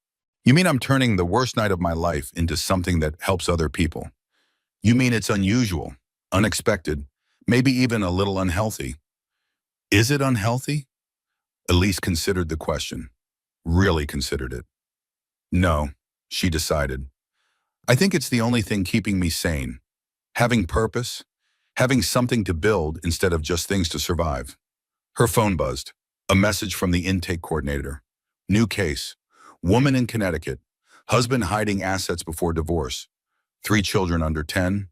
No resources. No family support. No idea what to do. Elise forwarded it to the legal team.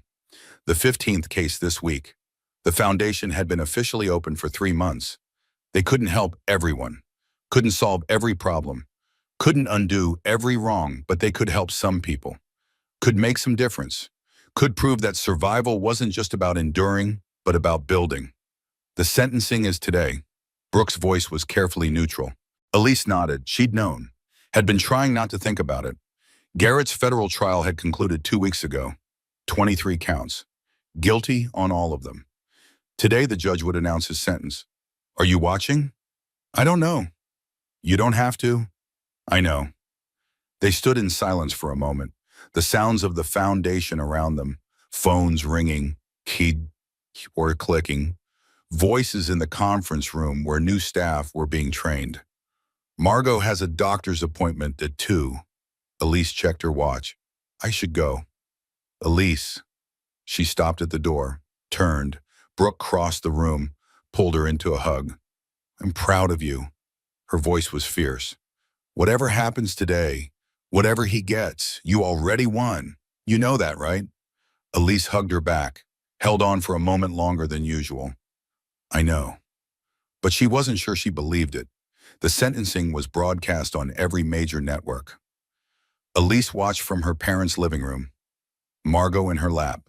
Her mother beside her, her father in his study, probably monitoring 6 different coverage streams simultaneously. Garrett stood before the judge, gray suit, gray face, gray everything about him now, like the color had drained out along with the confidence. Garrett Blackwood. The judge's voice was cold, formal, the voice of someone about to deliver a verdict decades in the making. You have been convicted of 23 federal counts including securities fraud, wire fraud, money laundering, and conspiracy. Your crimes affected hundreds of investors, destroyed countless lives, and were committed with a callousness that shocks even this court. Elise held Margot a little tighter. The evidence presented shows that you systematically defrauded investors for years, that you plan to have your pregnant wife committed to a psychiatric facility to gain access to her assets, that you filmed her assault and used it as leverage, that you showed no remorse for any of these actions until you were caught. Garrett's lawyer whispered something in his ear. He didn't respond. It is the judgment of this court that you be sentenced to 18 years in federal prison. No possibility of parole for at least 10 years. 18 years. Elise did the math. Margot would be grown by the time he was released, finished with high school, maybe finished with college, a woman instead of the baby sleeping against her mother's chest. Court is adjourned. The screen cut to analysts, talking heads discussing the sentence, whether it was too harsh, too lenient, whether justice had been served. Elise turned off the television. "How do you feel?" Her mother's voice was gentle. "I don't know." She looked down at Margot, at her daughter's face, peaceful in sleep. "I thought I'd feel something. Relief, satisfaction, closure. But I just feel tired." She paused, "and maybe a little sad, not for him. For the life I thought I was going to have. For the future I planned that never existed." Charlotte took her hand, held it. "That's not weakness. That's grieving. And you're allowed to grieve, sweetheart. Even if what you're grieving was a lie, it was still your life, your hopes, your dreams." Elise leaned against her mother's shoulder. Let herself be a daughter for a moment instead of a mother, instead of a founder, instead of a survivor. "What do I do now?" "Now," Charlotte stroked her hair, "now you keep going, keep building, keep raising that beautiful girl in your arms." She paused. "Now you live the life he tried to take from you, and you make it so full, so rich, so beautiful, that his absence becomes irrelevant." Margot stirred, blue eyes opening, looking up at her mother with the absolute trust of an infant. Elise smiled down at her daughter. "Okay," she said, to her mother, to her daughter, to herself. "Okay, that's exactly what I'll do." 1 year after Margot's birth, the Montgomery Foundation had grown beyond anything Elise had imagined. 300 cases in 12 months. Women across the country who'd found their way to the foundation's doors. Some walked away with resources, legal representation, financial counseling, therapy referrals. Others found community, support groups, connections to others who understood what it meant to survive the unsurvivable. Not every case had a happy ending. Some women returned to abusive partners. Some couldn't escape their situations despite every resource offered. Some lost their battles in court, in arbitration, in the complicated bureaucracy of systems designed to maintain power rather than distribute justice. But many cases did have happy endings. Women who left, who rebuilt, who discovered versions of themselves they'd never known existed. That's what kept Elise going. The successes, the proof that survival was possible. That destruction wasn't destiny. She was in her office reviewing case files when her assistant knocked. "There's someone here to see you." Rachel's voice was uncertain. "She doesn't have an appointment, but she says it's important. Says she has information you need." Elise looked up. "Information about what?" She wouldn't say, but she mentioned Vanessa Drake. Elise went very still. Vanessa, or Natalia Volkov, or whatever name she was using now. The woman who'd helped Garrett plan everything, who'd stripped Elise's clothes off in front of 400 people, who'd planned to raise her daughter while Elise rotted in a psychiatric facility, deported to Russia, facing additional charges there, supposed to be locked away forever. Send her in. The woman who entered was in her late 50s, elegant in a worn way, the kind of elegance that came from old money that had been depleted but not forgotten. Gray hair swept back, pearls at her throat, hands that shook slightly as she clutched her purse. "Mrs. Montgomery." Her voice was cultured, East Coast, old family. "Thank you for seeing me. I know I don't have an appointment." "Please sit." Elise gestured to the chair across from her desk. "You mentioned Vanessa Drake." "Yes." The woman sat, composed herself. "My name is Patricia Whitmore. My son Jonathan married Natalia Volkov 4 years ago. Her name was Sophia Marchetti then. Italian heritage, family and wine importing. All of it was fabricated, every word." Elise leaned forward. "Tell me everything." Patricia's story spilled out over 2 hours. Jonathan had been a successful architect. Not wealthy by Blackwood standards, but comfortable. Well-respected. Engaged to a woman named Sophia who'd swept into his life like a summer storm. She was charming. Patricia's voice cracked. "Everyone loved her. I loved her. She made Jonathan so happy. Happier than I'd ever seen him." They married within 6 months. A beautiful wedding. Everyone optimistic about their future. Then things started changing. Small things at first. Jonathan stopped calling as often, stopped coming to family dinners. He said Sophia needed him at home. Said she had anxiety about social situations. Said she preferred quiet evenings, just the two of them. Isolation, the first step in any abuser's playbook. Then the financial problems started. Jonathan's accounts mysteriously depleted. His credit cards maxed out.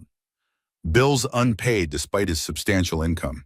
He told us he'd made bad investments, made mistakes, he was embarrassed, didn't want help.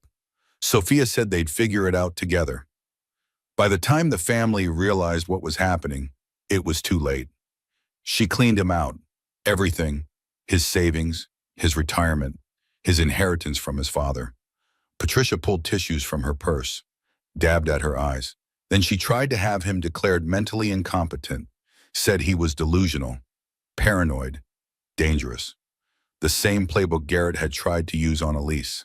The legal fees bankrupted us, Patricia continued, fighting the commitment petition, trying to prove what she'd done. We couldn't afford investigators, couldn't afford forensic accountants.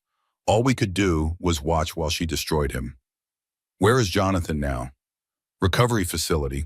The breakdown was severe. 2 years of treatment. He's finally starting to improve. Patricia reached into her bag, pulled out a folder, but he kept everything, documents, emails, text messages, everything she sent him, everything that proved what she really was. She slid the folder across the desk. I've been waiting 4 years for someone with the resources to use this. Her voice was fierce now, determined. When I saw your story on the news, I knew. I knew it was the same woman, same methods, same destruction. Elise opened the folder, pages and pages of evidence, another victim's pain, documented and preserved. The federal case against her is ongoing, Elise said carefully. Additional charges, immigration violations, fraud in multiple states. I know, I've been following it, but this evidence might help, might prove a pattern, might ensure she never gets out. Elise looked at the documents, at 4 years of another family's nightmare. I'll make sure this reaches the right people. She met Patricia's eyes. And I'll make sure Jonathan's story matters. Patricia started crying. Relief, gratitude, the particular grief of someone who'd been carrying a burden too long. Thank you. Her voice broke. Thank you for seeing me, for listening, for caring. Elise stood, walked around the desk, took Patricia's hands. Thank you for being brave enough to come forward. She squeezed gently. That's what strength looks like. Not never falling, helping others so they don't fall as hard. The evidence transformed the federal case. Additional counts filed, additional victims identified. A network exposed that stretched across continents. Harrison delivered the updates over the following weeks. 12 women confirmed. His voice carried satisfaction through the phone. 12 wealthy men targeted over a decade. Natalia Volkov has been extradited back to the United States to face trial. She's not getting out. Ever. And Garrett? Is he connected to any of this beyond what we knew? The prosecutor is investigating. Harrison paused. There's a possibility he wasn't her first collaboration. A woman named Catherine, his first wife. The one who died in the car accident. Yes, they're reopening the investigation. Elise processed this. The possibility that Garrett hadn't just tried to destroy her, had actually destroyed someone before her. I don't want to know. She decided. Whatever they find, I don't need to carry it. Understood. She hung up, sat in the quiet of her office. Patricia's folder was still on her desk. Evidence of 4 years of pain. Evidence that would help put Natalia Volkov away forever. Evidence that one woman's courage could make a difference. Elise picked up the phone, dialed Patricia's number. Mrs. Whitmore, this is Elise Montgomery. She smiled. I thought you'd want to know. The prosecutor just filed 12 additional counts. Your evidence made the difference. Jonathan's story mattered. She heard Patricia crying on the other end. Happy tears this time. Thank you. Patricia's voice was thick. Thank you for using it, for not letting it disappear. Thank you for trusting me with it. Elise paused. How is Jonathan? Better. He's coming home next week. First time in 2 years he's felt ready. That's wonderful. It is. Patricia took a shaky breath.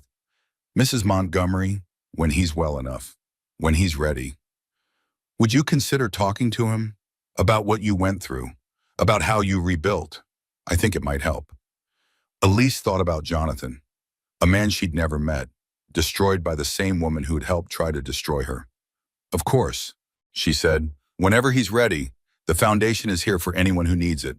She hung up, looked around her office at the photos on the wall, the cases she'd helped, the lives that had continued because someone reached out a hand. This was why. This was the purpose behind the pain. Not revenge, not justice in some abstract sense. Connection, community. The simple, radical act of helping someone else survive what you barely survived yourself. Her phone rang again. The intake coordinator. Mrs. Montgomery, we have a new case. Woman in Florida, 3 children, no resources. She saw your story on the news and send me the file. Elise interrupted. I'll review it tonight. The work continued. The foundation grew. And somewhere in a federal prison, Natalia Volkov learned that her victims had finally found each other, that they were stronger together than she'd ever imagined. 2 years after the gala, Elise stood at a podium in the grand ballroom of the Waldorf Astoria. The Foundation's second annual conference, 400 attendees, survivors, advocates, lawyers, therapists, politicians, journalists, the same number of people who'd watched her stripped and humiliated 2 years ago. A completely different world. Good morning. Her voice was steady, clear. My name is Elise Montgomery. 2 years ago, I was stripped naked at a party while my husband filmed. I was 7 months pregnant. I was alone. I thought my life was over. She paused, let the words settle over the room. I was wrong. 400 faces watched her. 400 people who'd chosen to spend their weekend learning how to fight financial abuse, how to help survivors, how to change systems that protected abusers instead of victims. The woman I was that night no longer exists, Elise continued. She died on a sidewalk outside a hotel, barefoot and alone. But the woman I am now, she was born that same night. As she thought about all the speeches she'd given over the past 2 years, the interviews, the testimonies, each one a little easier, each one reaching a few more people. I'm not going to stand here and tell you that survival is easy. Her voice strengthened. It's not. Every day is a choice. Every moment is a decision to keep going when everything inside you wants to stop. She thought about the dark nights, the grief, the rage that had nowhere to go. I'm not going to tell you that justice is guaranteed. She continued. It isn't. Systems fail, courts fail, people who should protect us fail. She thought about all the cases the foundation couldn't help, all the women who'd fallen through the cracks. But I'm going to tell you this. She leaned forward. You are not alone. The shame you feel isn't yours. The voice in your head telling you it was your fault is a liar.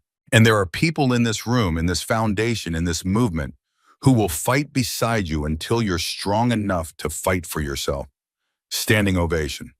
400 people rising to their feet, clapping, some crying, some nodding with recognition, some taking notes for the work they would do when they left this room.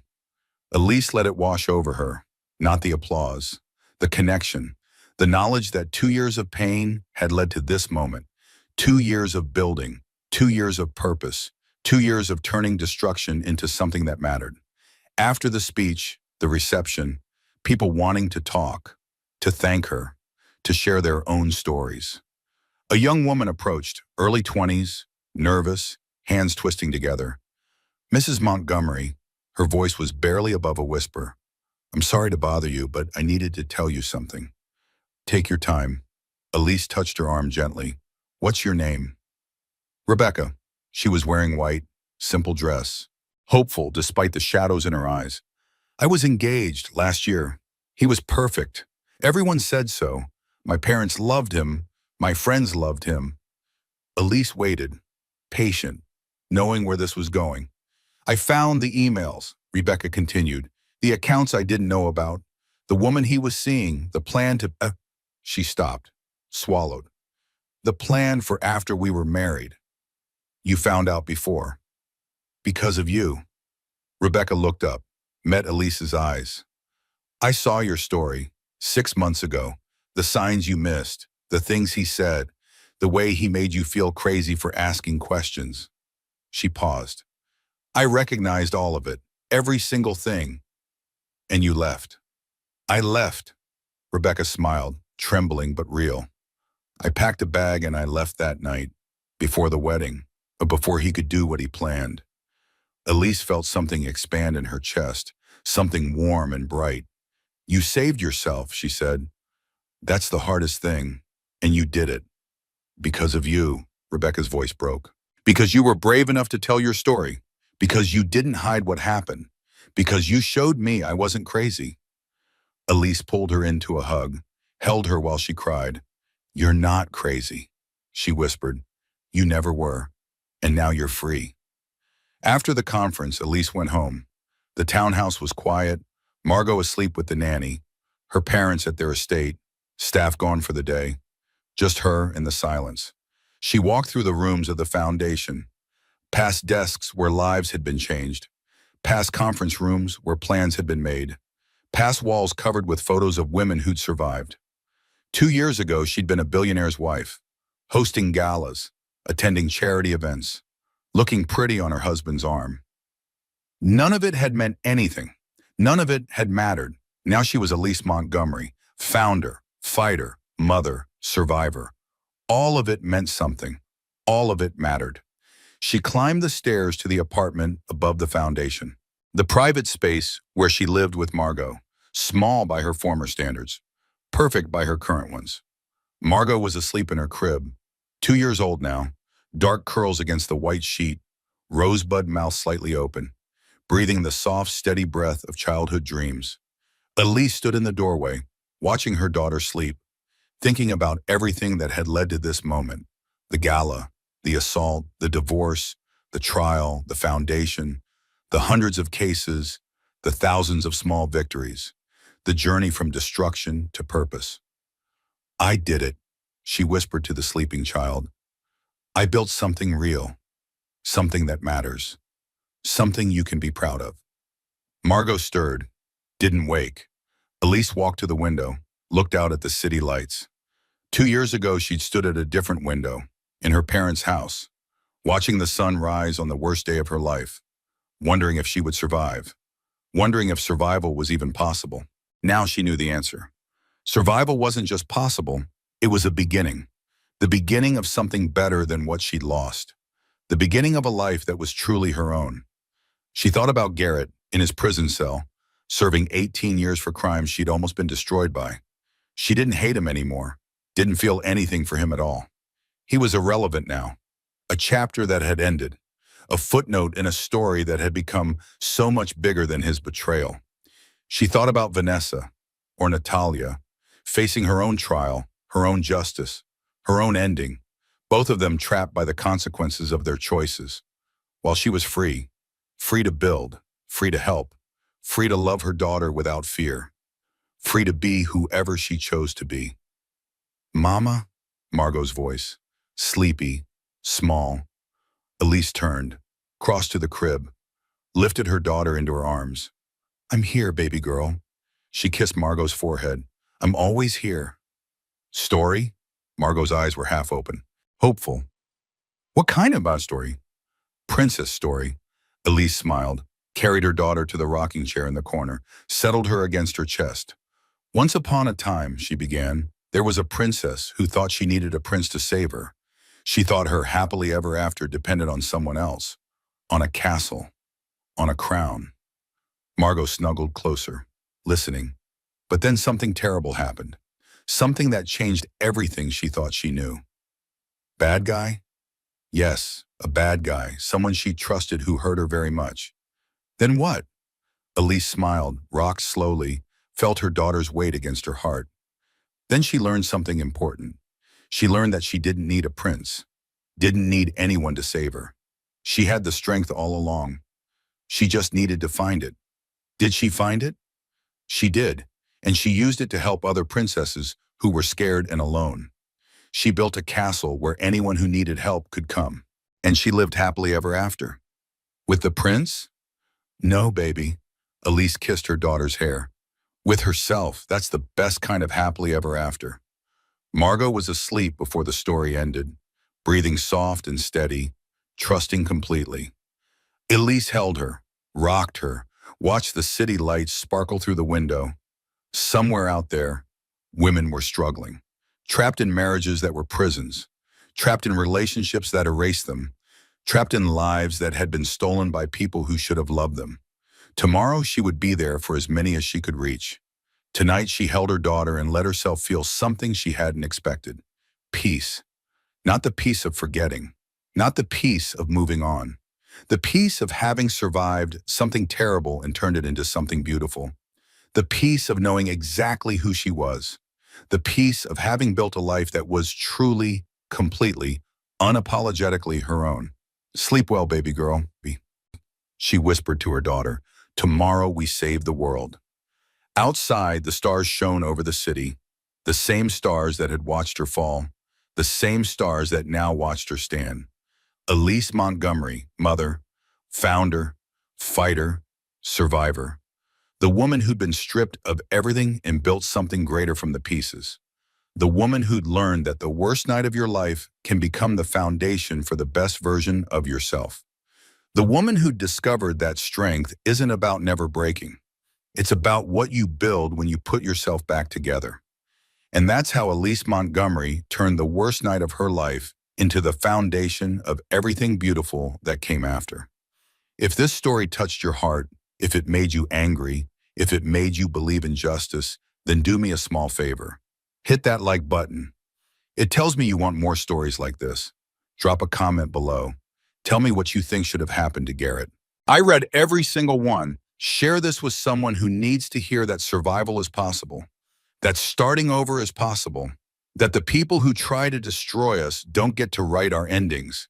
And if you haven't already, subscribe and turn on notifications.